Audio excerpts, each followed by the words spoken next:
Hi everyone. Okay, so yesterday I didn't do a math video because I hadn't gotten any requests for any worksheets that we've been working on or that you got on your packet. So I really thought about it and I was like, okay, I want to do math and I really want to help in math. What can I do to best support you? Um, so this is what I'm asking you to do.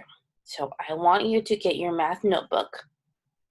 I have the problems. This is the test that you would be taking if we were still in school, to wrap up multiplication of fractions and multiplication of decimals and all things multiplications. So what I want you to do, if you don't have it out already, go take out your notebook. And if you don't have your notebook for math or a notebook for math, um, take out a piece of paper, something.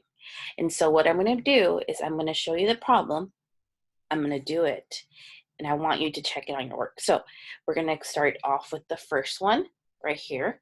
And so you can pause if you haven't gotten your journal yet. Go ahead and pause. And I wish, okay, let me see, this is better.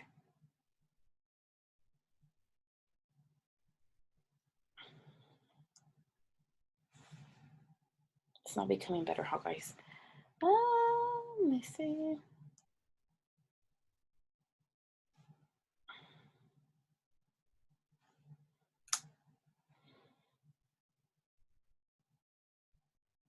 There it is. Okay. So this is the first one, and it says multiply or divide, draw a model to explain your thinking. Okay. So I want you to pause and do it on your own, and then I'm going to do it right now. Okay, so it's saying you have a fraction of 1/3 and you're multiplying it by 1/4. So I'm going to draw my 1/3 fraction. 1, 2, 3.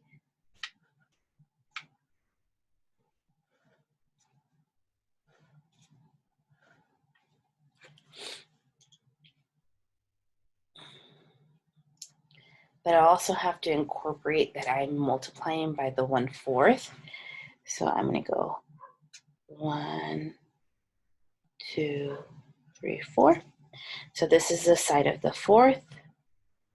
This equals 1/4 over 4, which equals your 1. And this is the side of the 3, 3 over 3, which also equals a 1.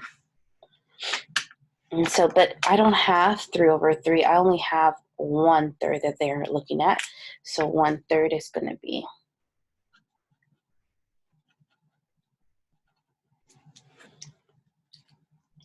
and I don't have 4 out of the 4, which I do if I would have everything. I only have 1 out of the 4. So I'm going to go ahead and shade 1, or cross shade 1.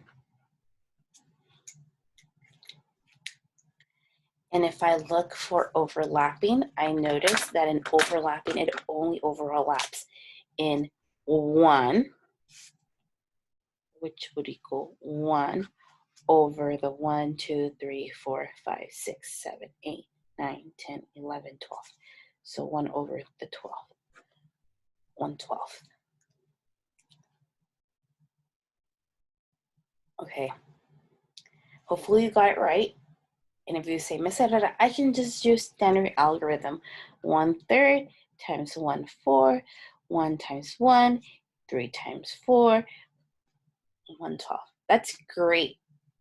That's amazing that you understand standard algorithm, but it's also essential for you to understand how to do diagrams and pictorials because it really does explain what you're thinking. So just remember what we've worked on. And if it's asking you to draw and label or draw in a model, then you need to draw a model. So this is the first one. Let's move on to the next one. And so write it down. 3/4 of 1/3. Of means, I should say multiply. Of means, so of means multiply. So it's 3/4 of 1/3. Okay. So I'm going to go ahead and get started on drawing my models. If you have not, and I know most of you will not have at this point, go ahead and pause the video and get going on drawing your models. But this is how it goes. Okay, so I know I have 4, 1, 2, 3, 4, and I know I have 3. 1, 2, 3. And so I'm going to draw my square, and I have 1, 2, 3, 4, and this is the side of 4 over 4 over here. But I do not have 4 over 4. This problem is telling me I only have 3 of the 4. So I'm going to go ahead and cross hash 3 of them.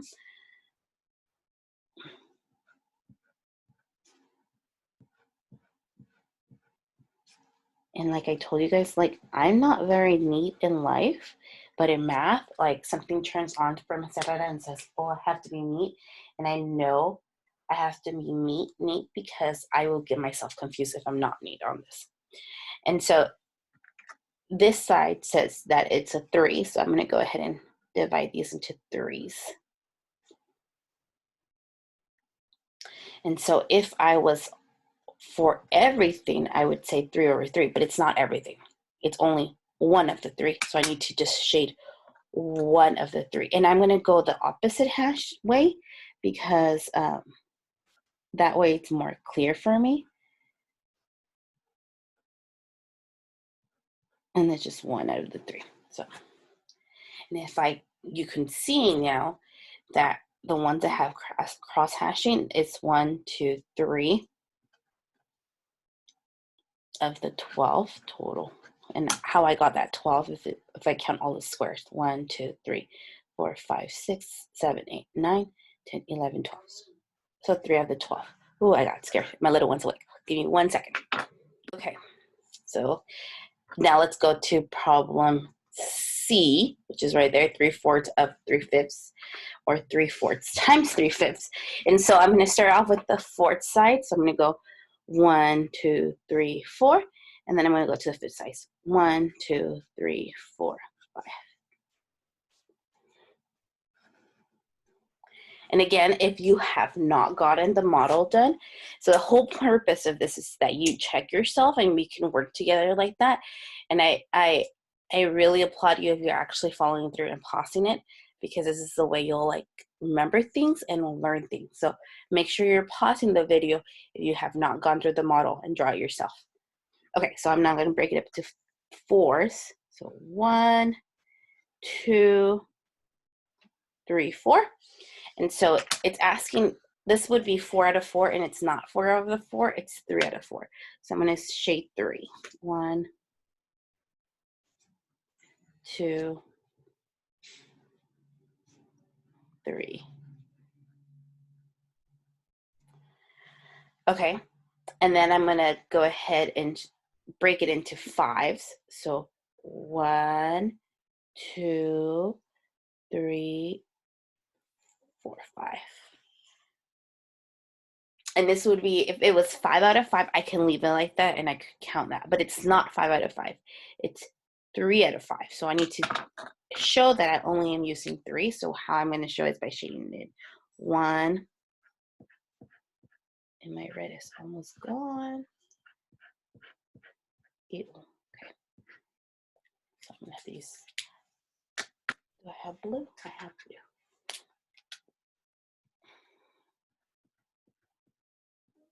Yes, mamas? What is this? I don't know. Really? I think so. Okay, so 3. Sorry, guys. Okay. So now 3. So now I'm going to look at the ones that have overlapping. So that means that they have this kind of design, and they're only going to be 1, 2, 3, 4, 5, 6, 7, 8, 9.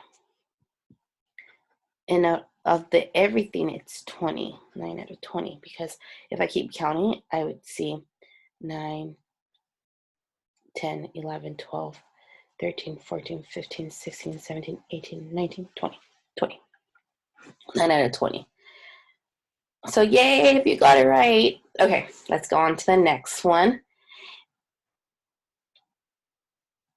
Oh, we didn't do division of fractions.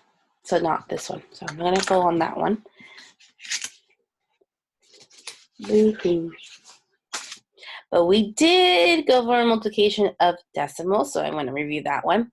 Okay, so this is a problem, 1/5 times 32. If you have not done it, please pause it and go ahead and work on it on yourself, with yourself. And if you have, check your work. 32. The associative property of multiplication says that I can really move it up and down. I can do either or, whatever one that I want. But I'm just gonna do 32 times 1.5. I don't know why, it looks better for me. So I'm gonna start off by multiplying the ones place value. And so 5 times 2 is 10, carry my 1. 5 times 3 is 15, plus 1 is 16. Okay, so now I've multiplied everything in my ones value. Now I'm moving to my tens value. And because I moved to my tens value, I need to make sure I note it with putting a 0 right here. And I'm going to cross this out saying, oops, I'm done with you. And now I can multiply. 1 times 2 is 2. 3 times 1 is 3. And if I add it together, I get 0, 8, 4. And so one thing that I need to do if I am multiplying decimals is count how many swoops I have. So how many movements of decimals did I do? This is the only movement, which is 1. So I'm going to do the same thing to the bottom, and my answer would be 48. Wait, is my eyes tired? Yeah, your eyes are tired. Okay, so hopefully you got that right. Let's go ahead and go on to problem B. 1 5/10 times 32 hundredths. And I'm going to set it up the same way.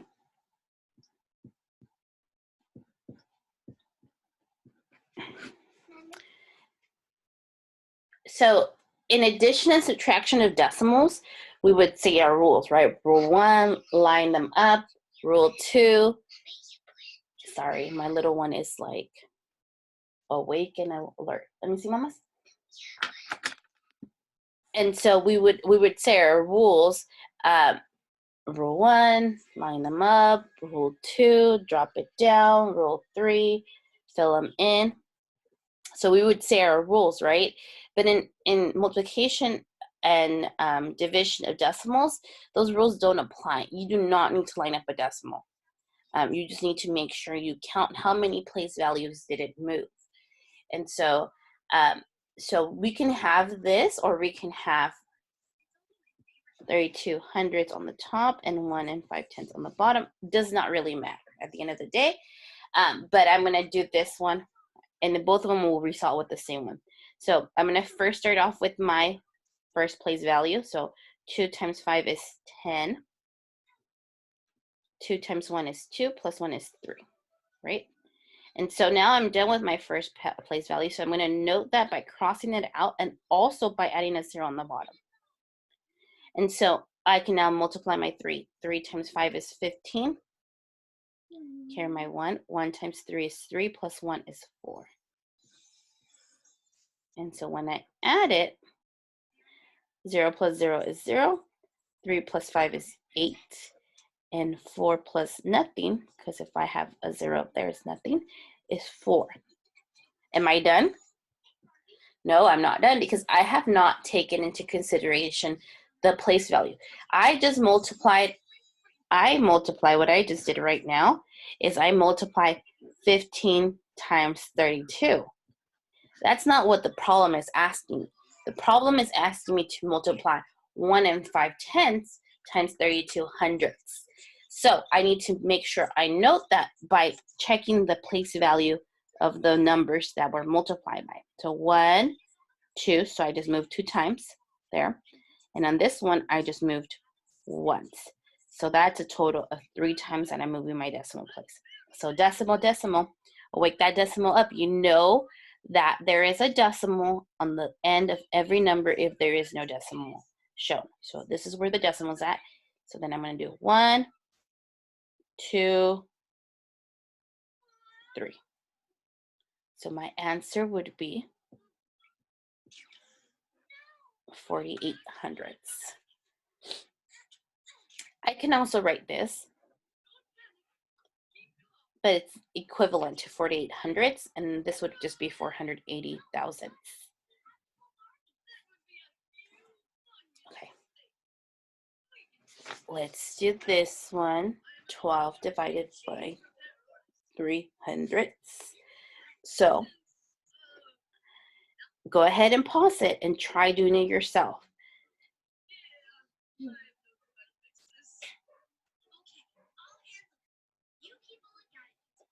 So remember, this is the dividend.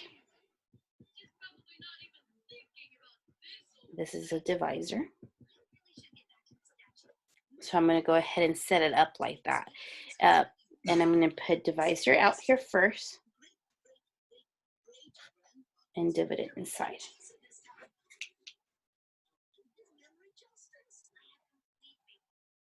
Okay, so now I'm ready. And so what I need to do is make this a whole, because the rule, remember the rule that we talked about states that I need to divide by a whole value. Right now, I do not have a whole value. In fact, I have a small part of 1. So 0.03 or 3 hundredths of 1. So I need to note this by moving this 1, 2. 2 places to the right, or truly what I'm really doing is multiplying by 100. Remember when we talked about base tenths? I'm really just multiplying by 100. So if I multiply this by 100, I need to multiply this out here by 100 as well. So I need to move my decimal 1, 2. And even though there's no decimal really showing, it's there. It's just hiding. Okay. So I'm going to take away this. I wish I had white out. Okay, so now my problem is how many times can 3 fit into 12? So if I count by my 3's and I'm looking for the value that is closest to 12. So I'm counting 3, 6, 9, 12. Ooh, cool. It's exact. So I put the 4 on the top of the 12. Now, remember how we talked about there's a rhythm. There's always a rhythm. Math is so cool that there's patterns, there's rhythms, there's things that you can think about outside the box. So there's a lot of different things that you can think about like this. But I like to think about it as there's a pattern involved here. We always divide, multiply, subtract, bring down. So I've just divided. Now I need to multiply. 3 times 4 is 12. Then I need to subtract. Then I need to bring down. And now 3 into 0 is 0. Ms. Herrera, do I have to continue doing this? Yes, because there is this decimal that you need to fill. That's where you can stop, that decimal point, but not until you get there. So now again, 3 into 0 is 0. And it keeps going. So your answer would be 400.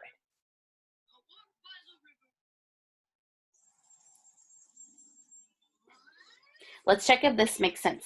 So 400 multiplied by 0.03 or 3 hundredths. And I'm just going to do 4 times 3 is 12. And then I moved it 12 with 1, 2 zeros. And I moved it 1, 2, 1, 2. So that gives me that. Those are the same. So it checks out. Correct.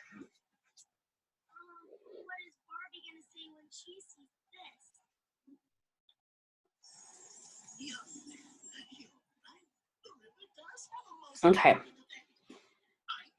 So now let's do this right here. Look at this problem. Write it in your journal and then pause it because you're going to work it on your own, right?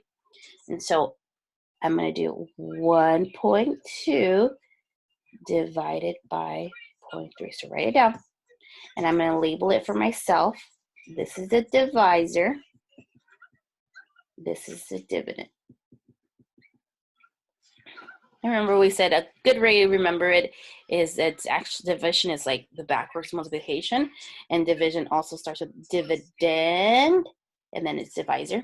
Okay, so then I know divisor goes outside, so I'm going to put 0.3 or 3/10 and 1 and 2/10 inside.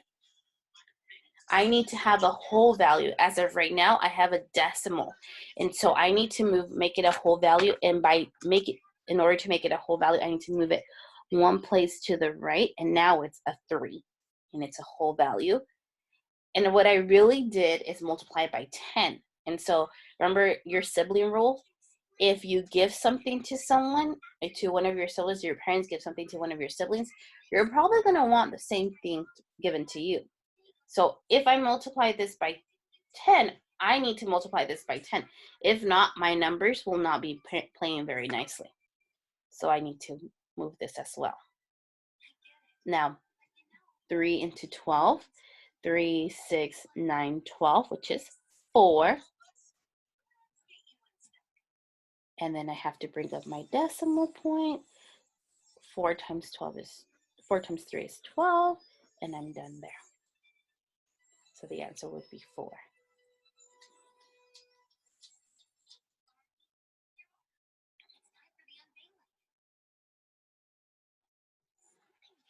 This one I thought it was pretty interesting. So go ahead and write it out and then pause it. And so a lot of kiddos would be like, ooh, there's decimals and fractions in there, and might get nervous from it. But decimals and fractions are just like any number. So there's nothing to really get nervous about. And someone that is pretty good with their math fluency and math facts can see right away something. And I'm wondering if you can see it. And it would be really cool to know which of you guys can see it. But for the time being, I'm going to show you what is really cool about this problem. I look at my 4, and right away when I know my numbers that can be possibilities that go into are my multiples of 4s are 4, 8, 12, 16. And right before, I only got to 4 numbers, and I already hit this 12 and this 8. So I know this one can go into that number. And so 4 can go into 4 once, and 4 can go into 12 3 times, decimal, and 4 can go into 8 twice. So breaking those numbers apart really does help in being able to figure math a little bit, make it a little bit easier for us. And so now I have a problem. 3.2, 3 and 2/10 times 3. So I'm going to go ahead and do that on the bottom right here. Because this one times 1 gives me 1. So 2 times 3 is 6. 3 times 3 is 9. And I move my decimal place 1 place. So it'd be 9.6.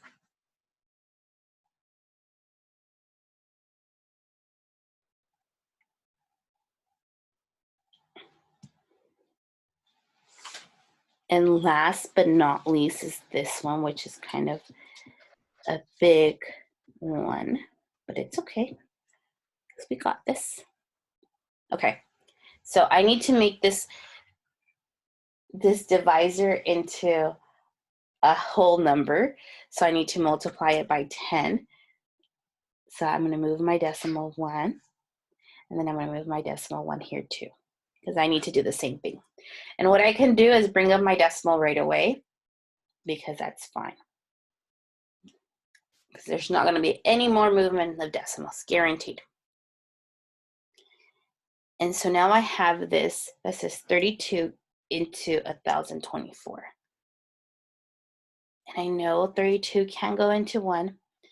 I know it can go into 10, but I know it can go into 102. So I'm going to put the number right above the 2. And how I see this, and I hope everyone does this, I always do my math to my side. So 32, and a very good guess of it would be, I'm going to try 3 first. I get 96. Let me try 4 and see what I get. So which one would make more sense? The 3 or the 4? 4 is too big. 128 is way bigger than 102. So that one cannot be an option. So 3 will be it. So I'm going to put 3 right above the hat. And in division, you need to make sure you put the number in the right, on top of the right number, because that could throw you. And so now I divided, and remember, my rhythm is divide, multiply, subtract, bring down. So now I divided. 3 times 32 is 96.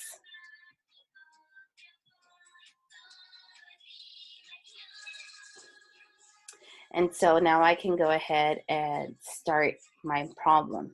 So 2 can't, so I need to borrow from my neighbor the 10, and the 10 I'm going to make it a 9. 12 minus 6 is 6, and then I can bring it down. And now I start again, divide. 32 into 64. That can only happen twice, so I go ahead and put 2. 32 times 2 is 64, and then subtract. And my answer would be 32. Okay, guys, I'm going to pause there, and we're going to keep going a little bit later, hopefully, with the word problems. Let me know if you have any questions on this or anything else. If you need help on any of your packet, any of the worksheets, let me know the number. If you want to email me, or you can put it on Google Classroom, just put the number and the letter and the number, and so I know which ones they are. Okay, see you soon, guys.